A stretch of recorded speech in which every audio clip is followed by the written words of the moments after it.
rise and fly, go.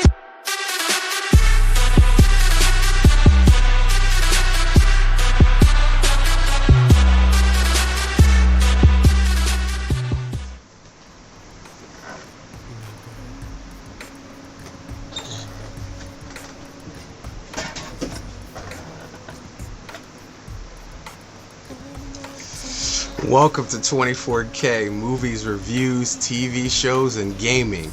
We are here to review another hidden gem series. And as you can see behind me, you already know, Jack Ryan. You say to yourself, hey, wait a minute.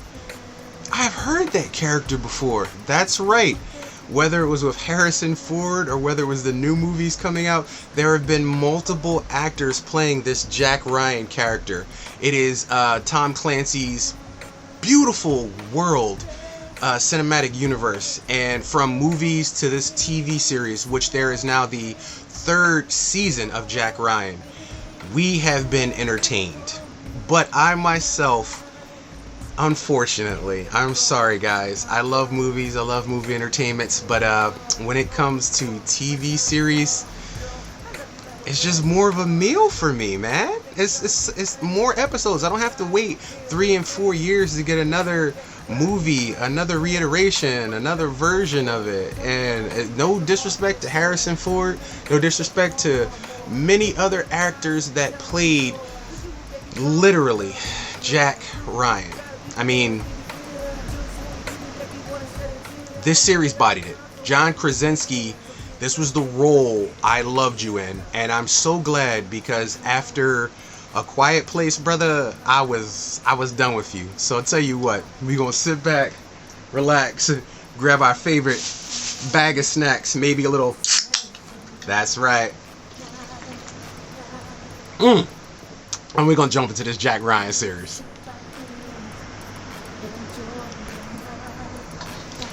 Okay, so we're gonna jump right in. There are a lot of characters attached to this series that I had no idea they were, and I absolutely loved it. One of them is my boy Bunk Moreland from The Wire. I've seen him in so many things recently. If you remember Hackers, he was the cop in Hackers that was trying to pursue all of them, that they changed like his sexual fetishes and everything else, and had people calling him like, I loved him as an actor back then. He is another one of those underrated actors that you don't see more of, but he picks and chooses his projects, and I'm so glad he does, because he's attached to everything that I've seen him in. I've loved, absolutely loved. And he's a secondary character in most things, but he's a main character here, and I absolutely loved him. He will always be Bunk Moreland with McNulty in my heart from The Wire, but absolutely bodied him in Jack Ryan. Him and John Krasinski have this chemistry that you buy right from the start. You know there's some backstory between the two of them in season 1, and as you move forward in episodes, you kind of understand where that relationship comes from. John Krasinski is comedic in nature, and there are some moments of this series where it has comedy, but most of all it is very serious in espionage, betrayal, and if you've ever played a Tom Clancy game, that feeling that you get from being in those universes, those military insurgencies, those things that you love about the Tom Clancy either novels or video games, is here in Jack Ryan too. And I went into it really not knowing what to expect. Like I said, I just got off a sourness with John Krasinski and A Quiet Place. That is a whole nother story I need to jump into. I am going to do A Quiet Place 1 and 2 because a lot of people's like, you didn't like that? I don't know if you watched the same movies I did, but hell no, I did not like it. And I liked it for a host of reasons. See, here's my thing. When I watch TV series, movies, I want realism. I want some reality. I mean, I understand fantasy, and there's some things that are just fantasy, and you know it is fantasy, you deal with this fantasy, and that's what it is. But there are some things that are realities and realistic reactions, realistic emotions, realistic things. If I can relate more to the characters, if I say, yeah, that's what I would do, that's realistic. Case in point, if you've ever seen The Thing, not the original Thing from Another World, the John Carpenter's Thing, the beautiful, what's his name? Oh my God, Jack Burton. What's his name? How is his name escaping me? Kurt Russell. There you go. Wow. Sorry, Kurt. But there was a scene in The Thing where this body that the doctor was working on, they press into his stomach, his chest opens, bites off hands. It's a crazy whole scene. But there's a scene where the head slides down the floor, grows legs like a spider, and starts walking out to the door. And everybody in the room, including the people who are the Thing. Now, this is the funny part. This is what I mean when I say moments like that stick with me forever. And that literally what makes a great movie experience, in my opinion. As the Thing is walking to the door, everybody's head turns around and looks at it. And the Thing, the person that's pretending to be a human, looks at it and says, "You gotta be fucking kidding me." And in my heart and mind, I said the same exact thing at the same exact time. And that's what I mean when I say certain movies, they nail it. This series has those moments. It nails it because there's so much things in here, and even the moments, they're very self-aware of their environment and what happens. It wouldn't surprise me if they had real consultants from real military special forces, CIA. It would not surprise me because there are some things on here that only people of those attributes and levels of life and live in those universes would know. There's certain things that, so you do know there is a lot of realism attached to this, and I like that because there's even moments where you're just like, well, wait a minute, and they really see it and correct it right away because that's what this movie is. I mean, this TV series, it's self-aware. So season 1, when I heard about it, they had already finished the series, and that's the crazy part because nobody talked about it. So when I first heard it, the series was finished, and that was a huge injustice because I sat there and watched episode 1 all the way through, binge watched it, not bored once. I couldn't wait till the next episode to see how the story kept going, and at the end of it, I was like, this is my new series. I need this in my life. And I was so glad for them to be renewed for a second season. And I watched it the same way. And a third season, which I just finished watching the same exact way. And every single last season has freshness, new intrigue. But Jack Ryan, my boy Bunk, and the characters within the storyline in this universe, it's an amazing experience. It's what television should be. It's what TV shows should be.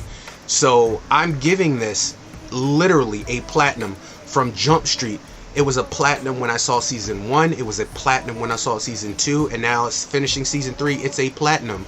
And you know what? If they choose to go off into the sunset and not do any more, I'm okay with it. I would want to see more of this universe, more of John Krasinski, and more I understand. But the physicality it probably takes to do these seasons must be, oh my God, exhausting. Some of the things John Krasinski does in these series physically, I don't know if they have stuntmen or if he does his own stunts, but I can say you can see, because you're physically exhausted by some of the things he has to do and survive as well.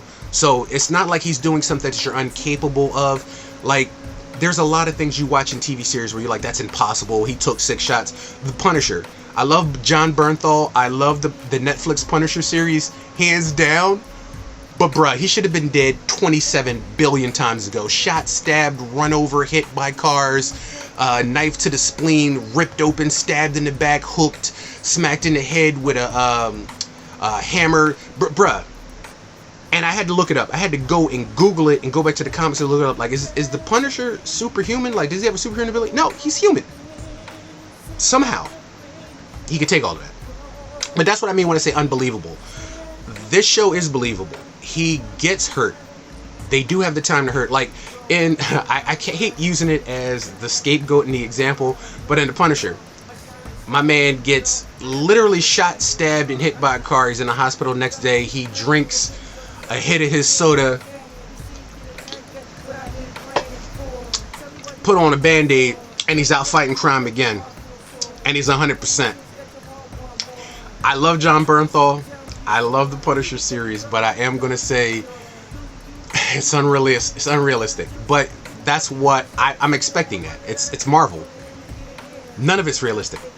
So I'm expecting that. So I can deal with that within that universe. It's still one of my favorite series, just like Daredevil. That aside, we're talking about Jack Ryan. The series goes everywhere, and I love it from point A to point B.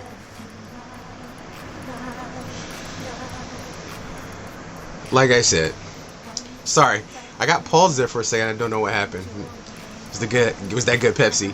But John Krasinski, there are very few people out there that surprise you, and everything I've seen him in, including being Reed Richards in the Doctor Strange in the Multiverse of Madness, Wanda in the Multiverse of Madness, because it wasn't a Doctor Strange movie. It was more about her than ever about him.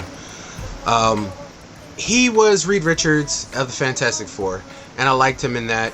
But very few projects has catered to this guy's strengths and attributes. This is a series that caters to his strengths, attributes, and who he is as an actor, because he is multi-dimensional, he has depth, and he is one of the real actors out there.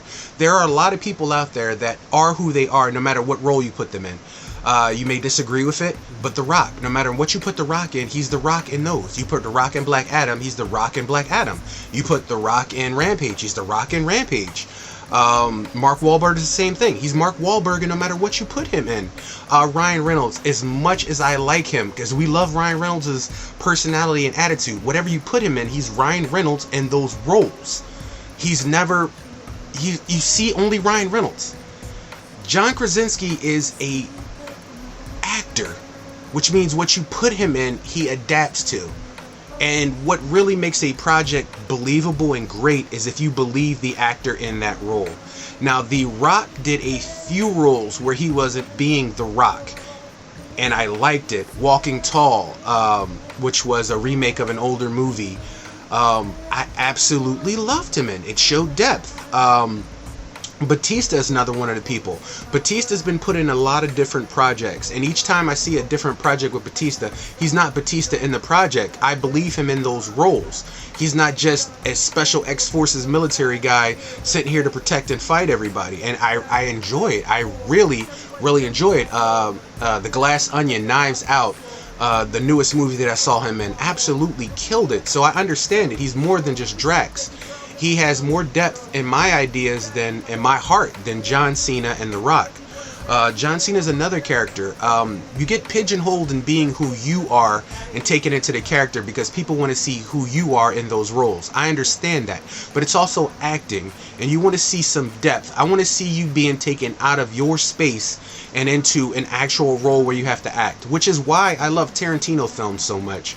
He takes actors who are known for being a certain type of actor and making them play the opposite. He puts you in unfamiliar surroundings and watch you swim, and it's so much better to see an actor rise to those kinds of a challenge. Leonardo DiCaprio and Django as the racist slave plantation owner, Johnny Depp and Once Upon a Time in Mexico, Antonio Banderas, Samuel L. Jackson. I like how he takes characters and forces them to be the opposite of who they are, and sometimes literally worlds apart from what they would normally play. It makes me see that you're more than just a one-dimensional actor. John Krasinski has that ability, but it wasn't showcased in some of the projects that he's done. Like I said, I've judged him heavily off of the Quiet Place movies and franchises. And I really did not like that because it didn't showcase him. And I understand he was the director and producer, and he killed himself off in it, which I didn't like because I liked what his character brought to the story in part one. He was one of the main reasons why I enjoyed part one, was him. But I understood the type of story he was trying to tell. I get it. It's not lost to me. It's just not my cup of tea. So unfortunately, I gave that a nickel. And I gave the sequel a penny. And like I said, on other videos, you'll understand why I gave it that way, and I'll explain it. But we are talking about Jack Ryan. Jack Ryan is a series that is AAA across the board. It hits everything and nails everything on point. The drama, the intrigue, Very little romance, but enough romance to be part of that category in there. But I like that because this person is fighting for their life. They're trying to uncover something. Like, they don't have time to go and have sex with 70,000 different women. He's not James Bond. James Bond isn't even James Bond. That's what I mean when I say series that take themselves out of reality. James Bond is a great series to watch, but there's no reality in it. Seriously, there's no reality in it. This series is grounded in reality. When he's hurt, you feel it. When he's in pain, you feel it. When he's triumphant, you feel it. When he's down, you feel it. You go through the struggles with this character, and I think they did a great job. This is one of the best series I've seen in the last few years, and 2022 ended for me with watching season 3, and I binge watched the entire series before I had to go to work the next day. That's how much I was dedicated to it. It was worth my sacrifice and sleep to see how the story ended. And I'm glad that I did. Even somebody who was over in the dojo who had never watched season 1 or season 2 caught on to it, watched it, and literally binged the series with me. Couldn't believe how much they interrupted their own plans to watch the series with me. That's how great the series was. So you need to go and see it for yourself. We here at 24K Studios, movies, reviews, and television, we give this platinum. And I am so glad to be doing a few reviews where I can throw a platinum out there, because there's too many pennies, nickels. Oh my God, bro. Let's just say the last 15 years in cinema and TV have been like a bad day fishing. You throw your line out there looking to catch something, and you ain't catching nothing but a cold. Or COVID in some cases. Don't matter what bait you use. Don't matter what station. Don't matter what streaming service. There's been a ton of dog shit out there lately. And I'm glad to see there are still some diamonds in the rough. Jack Ryan, Tom Clancy's Jack Ryan, is one of those diamonds in the rough. I give this series a platinum rating. I highly recommend you go and watch it. Start with season 1, but it doesn't really matter. You can start with season 3 and still run. That's what I like. Each season is contained in itself. Even if you don't know what's going on, you can enjoy each season by itself. Each season is a meal. And I'm so glad I have season 1, 2, and 3. Like I said, this is a TV series worth watching, worth spending your time on. If it's cold outside and you're snowed in, if you got some time off, it's that day off and you don't quite know what's on TV, if you want to stream something because you just need that latest binge watch Jack Ryan, Tom Clancy. Won't let you down. Thank you for sticking around for 24K movies, reviews, television, and games. I'll check you guys out next time. Don't forget to like, subscribe, and leave a comment if you want to see more. And let me review some of your series, not just mine. We watch a lot. We view a lot. We have a lot of years of viewage. We go back to the late 70s. But just because we go back to the late 70s, we've watched content before then. We've watched some 40s, some 30s, some 20s. We go back. No movie, TV series, show, or game is beyond its sins. It's beyond its attributes, beyond its rating. But we will let you know before you invest your time whether or not you want to see it. We try to be as spoiler free as we can, but we give you enough of a meal to taste to see whether or not it's for you. This was for me and so many others. So if you want that special time to binge watch something and you ain't got nothing to watch, because 2023 is pretty light so far for content. 2022 was light. Jack Ryan will fill you up. Till next time, take care of yourself, guys.